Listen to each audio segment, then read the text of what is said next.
Sebuah kelompok remaja nakal menggunakan kembang api sebagai senjata.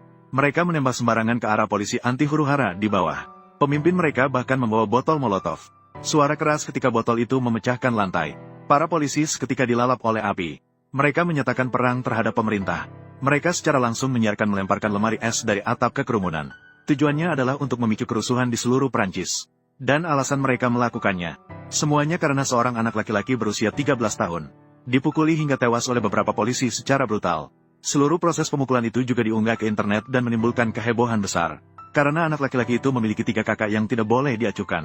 Kakak kedua sang anak adalah tentara pasukan khusus yang sedang bertugas. Kakak ketiga, Karim, adalah pemimpin komunitas Athina. Sedangkan kakak tertua, Basya, adalah pedagang senjata.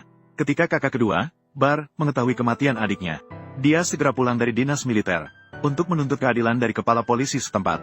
Namun pihak kepolisian malah di depan media mengatakan bahwa rekaman kamera hanya menangkap punggung polisi yang melakukan kejahatan. Sulit untuk mengonfirmasi identitasnya, dan meminta Bar untuk pulang dulu dan menunggu kabar. Kakak ketiga, Karim, memiliki sifat pemarah. Dia menyadari rencana mengelak dari pihak kepolisian. Langsung membakar botol di tangannya dan melemparkannya ke kantor polisi. Situasi langsung kacau. Setelah perintah dari Karim, sebuah kelompok orang bertopeng hitam menyerbu kantor polisi. Saudara kedua, Barl, mencoba untuk menghentikan tetapi tidak bisa. Mereka menggunakan kembang api sebagai senjata. Mereka mengusir polisi yang membawa perisai dengan botol molotov buatan sendiri. Merusak, merampok, dan membakar di kantor polisi. Mereka merampas semua senjata yang ada di sana. Jika menemui brankas yang tidak bisa dibuka, mereka langsung menariknya pergi. Lalu dengan angkuh mereka membawa kabur mobil polisi. Mereka sangat bersemangat kembali dengan mobil yang penuh. Di sepanjang jalan, mereka berteriak dengan semangat kemenangan, sambil memberikan ancaman serius kepada pihak kepolisian. Jika pelaku tidak diadili, maka mereka tidak akan pernah berhenti kerusuhan ini. Tindakan Karim seperti menginjak-injak martabat pihak berwenang. Maka pemerintah segera mengirim ratusan polisi anti huru-hara. Dengan teratur mereka membentuk barisan untuk memulai tindakan keras. Namun Karim sudah siap. Mereka menggunakan mobil bekas sebelumnya. Mereka menutup satu-satunya jalan masuk ke komunitas Athina. Kemudian mereka menggunakan kembang api untuk menghalangi sudut masuk polisi. Dan dengan keras memberitahu polisi bahwa mereka akan membunuh siapa saja yang masuk. Saat itu, kakak korban, Basya, akhirnya tidak bisa diam. Namun dia tidak khawatir tentang keselamatan adik ketiganya, Karim. Karena dia tahu tidak akan lama lagi para remaja nakal ini akan ditindas. Pada saat itu, polisi akan melakukan penyelidikan di seluruh komunitas. Bisnisnya pasti akan terpengaruh. Maka dia membawa adiknya untuk bersembunyi. Namun mereka bertabrakan dengan Karim. Karim berharap kakaknya di Barcelona bisa memberikan dukungan dengan beberapa senjata. Namun kakaknya tidak ingin merusak bisnisnya. Akhirnya kedua bersaudara itu bertengkar dan berpisah. Mereka melihat Athina benar-benar kehilangan kendali. Asap kembang api tebal meliputi setiap sudut komunitas. Sebagai seorang prajurit khusus, kakak kedua, Bar, mulai mengatur evakuasi warga sipil untuk mencegah cedera. Mereka mulai mengatur evakuasi warga sipil secara teratur. Namun mereka baru saja keluar dari komunitas. Mereka justru dianggap sebagai pengacau oleh polisi di luar. Tidak hanya itu, mereka juga disemprot dengan air lada. Mereka juga dikerumuni dan dipukuli. Kerusuhan ini menarik perhatian banyak media yang langsung menyiarkannya. Karim bahkan memerintahkan anak buahnya untuk melemparkan lemari es dan mesin cuci ke arah polisi di bawah. Dengan sengaja membiarkan media merekam adegan menarik ini. Hal ini membuat situasi semakin memanas. Polisi di bawah juga tidak tinggal diam dan melemparkan banyak gas air mata. Kedua belah pihak saling berhadapan tanpa ampun. Kerusuhan ini berlangsung hingga malam. Akibatnya, pemerintah yang marah mengirim ratusan polisi lagi, siap untuk melakukan pengepungan besar-besaran terhadap komunitas Athina, bahkan menggunakan tangga serangan. Namun, yang tak terduga bagi mereka adalah, dengan mudah, mereka berhasil masuk ke komunitas Athina melalui tangga serangan. Saat itu, polisi sama sekali tidak menyadari. Mereka sedang masuk ke dalam perangkap para pengacau step by step. Seiring dengan majunya pasukan, polisi mulai menangkap siapapun yang mereka temui. Jika ada yang berani melawan, mereka akan diserang dengan gas pemberat dan tongkat polisi. Tidak lama kemudian, para polisi ini diarahkan oleh para penjahat ke sebuah lapangan. Mereka mengelilingi polisi dengan sepeda motor.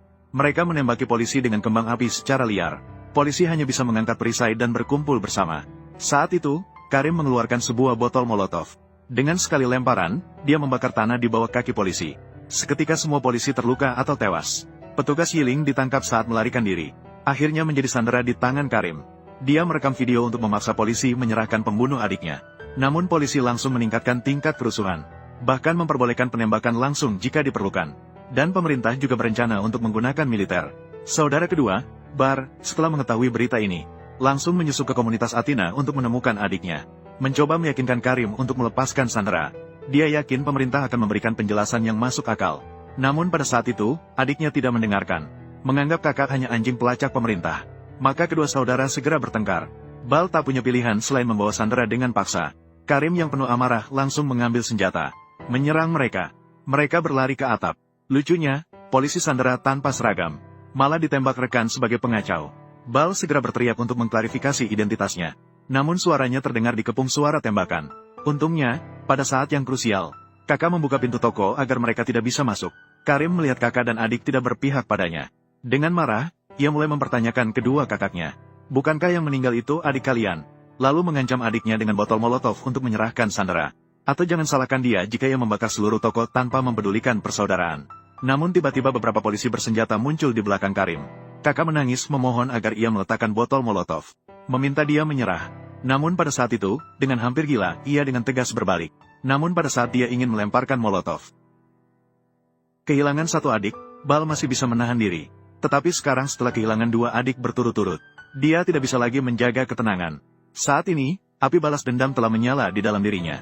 Namun kakaknya, Basa, acuh terhadap kematian kedua adiknya. Dia masih khawatir senjata yang disembunyikan di komunitas akan ditemukan oleh polisi. Setelah mendengar ini, Bal segera menelepon polisi. Dia menyerang kakaknya hingga tak sadarkan diri di tanah. Mulai saat itu, Bal juga mulai berubah menjadi gelap. Dia mengambil alih komando dari adik ketiganya.